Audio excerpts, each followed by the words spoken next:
Hi, I'm Brad Knowles, producer of Friday Night Flies, hosted by Scott LeBoldis and Scotty Holmes. Enjoy the show. Okay. Hi, Scotty Holmes. Are we there? Are we there? Okay, well, Friday Night Flies, Scotty Holmes back again. Missed last week, but I'm back this week to tie up a pink salmon slammer. The Slammer. The slammer, yeah. It's going to be my go-to jig nymph, pocket water, trying to catch the close fish, the far fish. You're getting techie on us, man. Pocket water. You're using all these new terms. All the fish. All the fish. Yeah, it's going to do the job. It's going to pretty much do everything. It's not going to be my only hook this season, but it is definitely going to be one of mine. I've got a couple that you're definitely going to be wanting to tie to, but this one, you've piqued my interest, Scott. I'll say that definitely.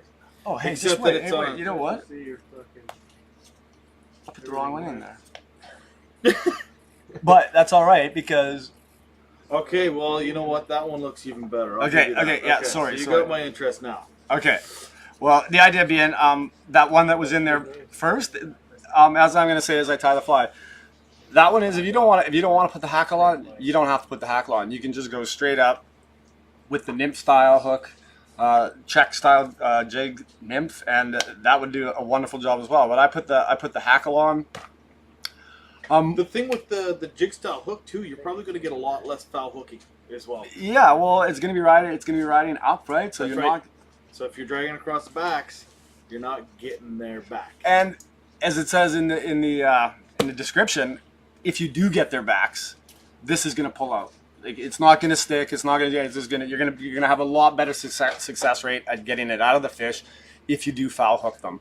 And there's points in the summertime when we're fishing pinks and squamish that you can't avoid them. Yeah, it's just sometimes it's really hard. You know, you're doing your best, but occasionally you're foul hooking a fish and getting it on the fin, getting it on the hump. The hump is the worst one to get it out of, but definitely if you and I do when I fish down there, I make sure my hooks are debarbed and almost filed so that they're that smooth, so that I'm not doing any extra damage to the fish that I don't want to catch.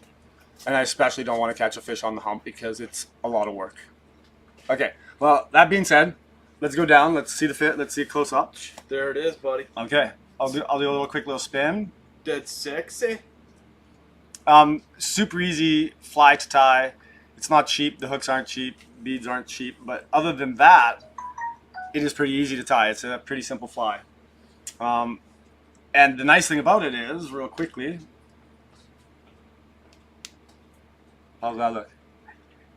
Hit it again. Turn the UV off and then hit it again. Oh yeah, there you go. Sorry, I looked up and the UV was already on it, and I was like, man, it just looks extra pink. Yeah. But yeah, you can totally see that. Everything glows, and the crystal flash or braid really has a nice light pink tone that I think the pink salmons really like. So we'll get that out of the vise.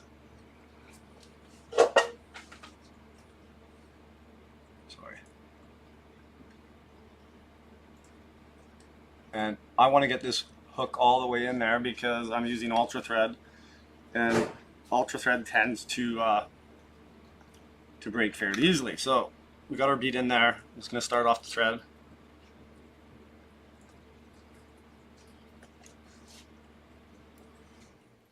And get rid of that. And I'm going to get my tail, just sort of get it ready. And I probably have about 15 to 20 fibers of the Lady Amherst, and I'm just pulling them out to the 90 degrees, lining up the tips, and then I'm going to pull them off. And then I'm just going to cut that back piece so that they don't want to go back to the way they were. And there we go. So I got my tail all ready to go. I'm going to bring my thread back.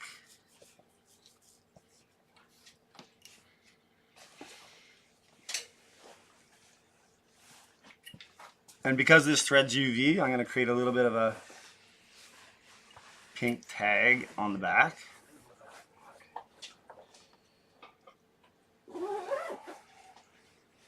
And then bring it back up to the point I want to tie that tail on. Okay, right about there.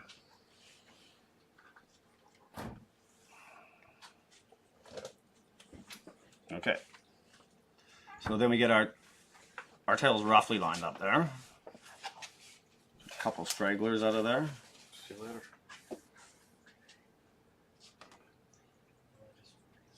And I want my tail to be about... So what are you using for a tail there? What is that? That's Lady Hammers. I thought so. Yeah, Tail. That's nice stuff. You got to actually pull it right back to the fly. Yeah, 'cause I've got it zoomed in right now. So That was a big letters. Okay, so yeah, I want it to be about almost full length of the shank of the hook. I mean, you could go a little bit smaller if you choose. You could go a little bit longer if you choose. And you want to make sure that it stays on top. And then I'm going to wrap it up.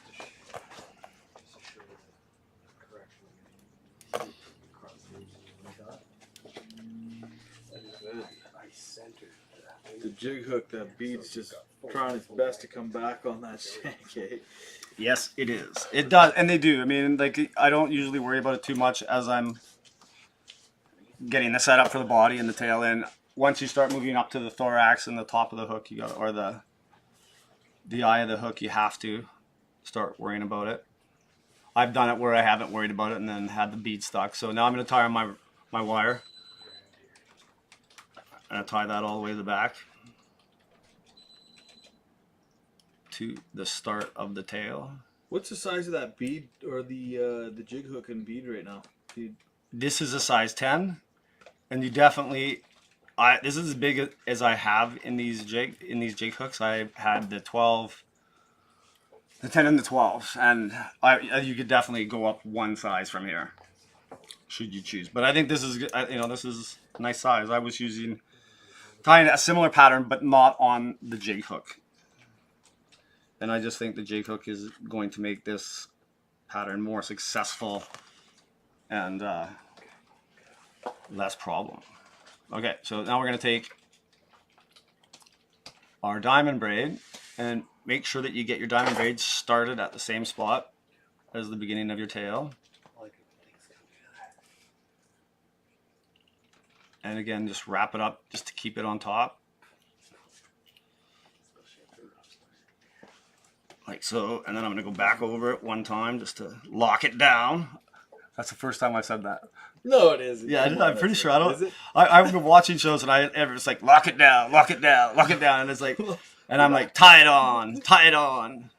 Okay, and then back up to the top, just loose wraps. Okay, so we got that on there. Then we're gonna wrap our diamond braid, and you don't have to add the wire on there. I do it it's kind of multi-purpose. I like the look of the wire. I think pink salmon's the one other color that they seem to really like is silver.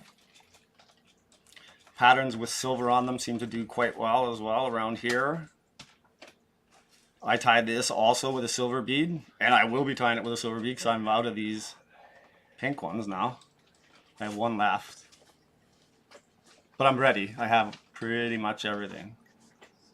This is a bonus pattern at this point.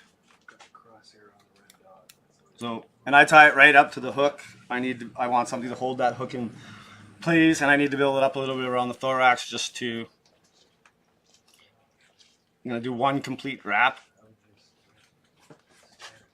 Tail. And then I'm going to look for probably 4, 5, 6 wraps somewhere in there. Depends on how big you want them.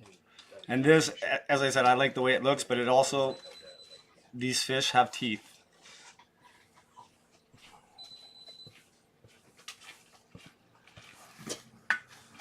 And So there's stuff going on in the background. You can hear me giggling like a little schoolgirl. yeah. Yeah, Scott walks in the door and I'm just smiling away at him and he forgot his coffee cup. Just can't get enough of this place. Okay, so Might as well finish this first. we're going to bring it back just a little bit. I want to make a little bit of a dubbing ball here. This is going to, if I was to be finishing the fly, as I said, you can tie it without the hackle, like right there. This would be it. I'd be finishing off tying the hackle on that, or tying on the dubbing, and then that'd be it. But because I'm tying on a hackle as well, I'm going to put the dubbing ball just a little bit in front. And it's going to help spread and support that hackle fiber, but I don't want to do too much.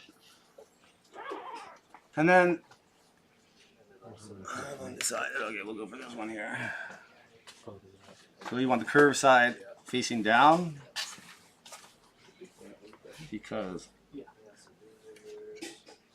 could be a little bit shorter, but the other one's way too short, so we're gonna go with this. So the second time we're gonna lock it down. Scotty, that's the second time I said lock it down in this show.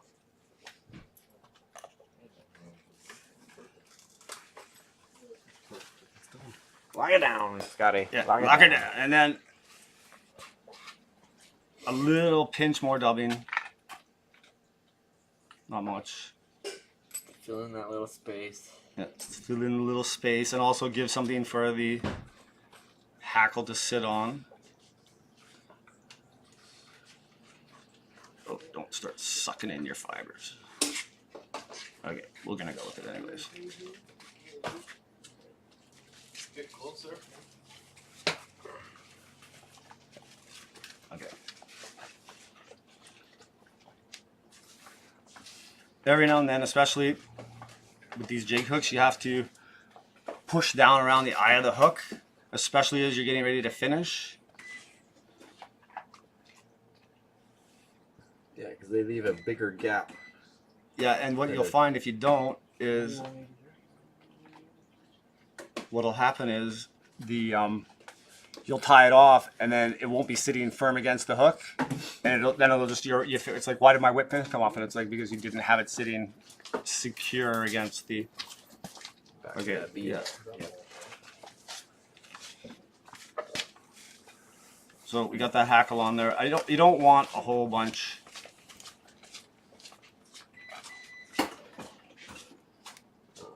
Just to give you that impression of the legs.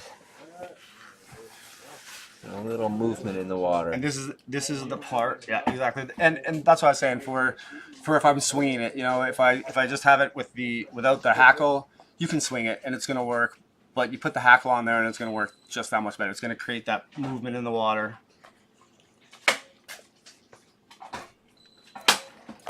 Okay.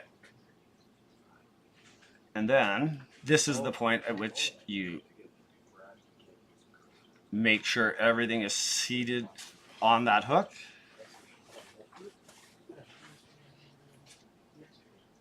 A few wraps.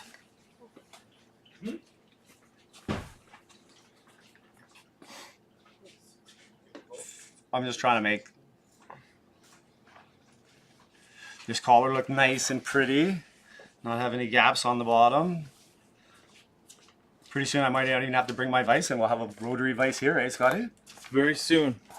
Okay, well, one whip finish. I'm gonna head cement it.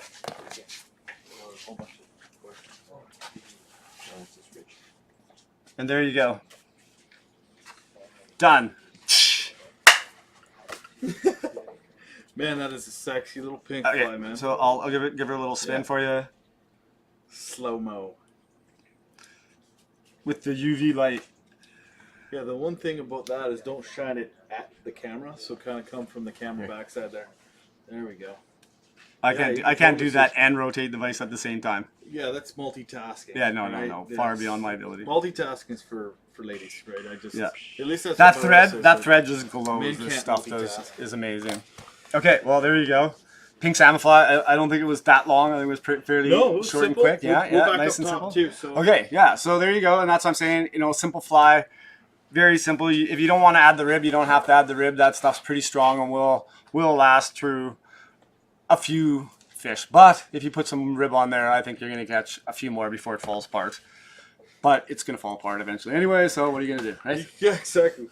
That's the way it Keep is. time flies, man. Just keep time flies. I've got 22 pink salmon flies ready to go now. Getting a stockpile already. 22 You can go through 20 in a day. Yo, easy. Yeah. Yeah. So anyways, that's my first. I have one more pink salmon fly that I will show you, and this one is even easier than this. But this next one, it just kills it. Like this is one of the ones that the Squamish guide showed me, and yeah, it catches fish, and it's cheap and super easy to tie. So I'll show that one too before pink salmon season hits us, which is still a ways away. But yeah, and I might say that this you could also use this. You know, as a bull trout fit. Sure. In bull trout for Rainbows, sure. yeah. Yeah. Those cutties that are coming. The cutties that are coming. Okay, well, Scotty Holmes with the boys hanging out on Friday night. I gather there's more shows coming still. There is more shows coming still. There's Okay, definitely. okay. I've got one. I'm coming. Okay. I'm there. Did I just say that and it's not happening? Yeah. No, it's happening. Okay. Friday Night Fives. Scotty Holmes. Until next time. Back.